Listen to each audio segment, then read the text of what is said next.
Swearing is a very natural part of any language, and after I made this video about Portuguese slang, I started to think about some of the naughtier words that get used in everyday speech. Now, I'm not a very sweary person myself, so rather than just teaching you some swear words, I'm also going to teach you the more family-friendly PG versions of swear words that you can also use. They're quite funny. If you like my videos on practical real-life Portuguese, make sure that you subscribe and stay tuned to the end of the video where I'll be telling you about another YouTube channel that I work with teaching Portuguese and also the latest information on how you can learn with me online. Okay, let's do it. So one of the most common swear words is foda-se, which corresponds to our F word in English. I'm not going to say it, I'm too polite. But if you don't want to be quite so rude, you can say the word fogo, which means fire.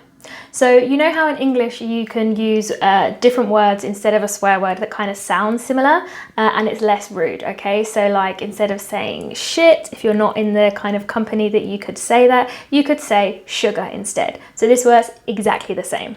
My neighbour who lives downstairs, who's like my surrogate Portuguese mum, she says this all the time when she's exclaiming, fogo! The next one is a more polite version for the very rude word, caralho. Again, corresponding to our C word in English. I'm not going to say it. If you need a family-friendly way of saying this, you can say caramba. Okay, this can be used as a positive or negative, just exclamation, and you can also actually use it to mean a lot. So for example, when you use it with the preposition para caramba means a lot. So I could say, for example, eu estava a trabalhar para caramba esta semana. I just learned that this actually has a name. It's called a minced oath when you substitute the swear word for something that sounds similar or that is slightly misspelled. So there you go. I also learned something new today as well. It's actually also really interesting how swear words correspond between languages, because even though they mean the same thing, do they have the same level of offense, right? So I think that in English, the C word is definitely the top of the list of the rudest words that we have, followed by the F word, whereas in Portuguese, I think the F word is considered more rude than the C word. This was something that we discussed when I was training to be an interpreter, because you have to put the right swear word in to get the level of aggression right, but we had a really big debate about whether these two were kind of interchangeable in the two languages. Maybe you can solve that argument for us, because we never came to a conclusion. Let me know in the comments what you think. The next one I find really amusing, and I kept hearing it on a podcast I was listening to the other day, and this is the word bolas, which means balls, which we say in English. You would say, oh, you've balled something up, or oh, balls, which is quite, you know, rude. But yeah, this lady was saying it several times on this podcast to say, you know, oh, for goodness sake, bolas.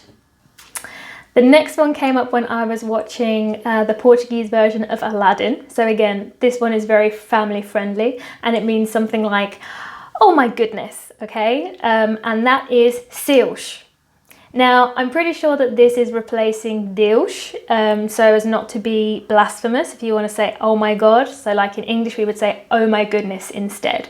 So in Portuguese, that literally translates to heavens, seus. I hope I'm not leading you too far astray here. Make sure you stay polite when you're speaking to people around Portugal. Being polite is actually a really important part of the culture, and it's often a tricky one to get right. So if you would like a video on how to make sure that you're being polite when you speak to people in conversation, let me know in the comments and I can make a video on that in the future. You can watch more of my videos over on Easy Languages. I'm working with that channel as a co-producer to produce videos talking to real Portuguese people.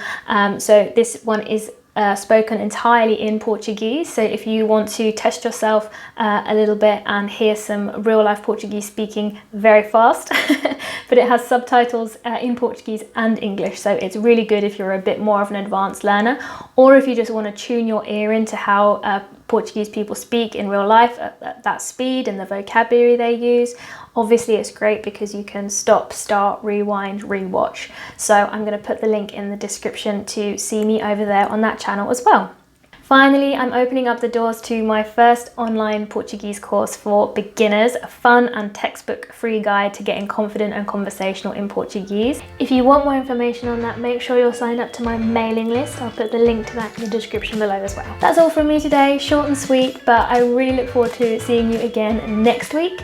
Ciao for now.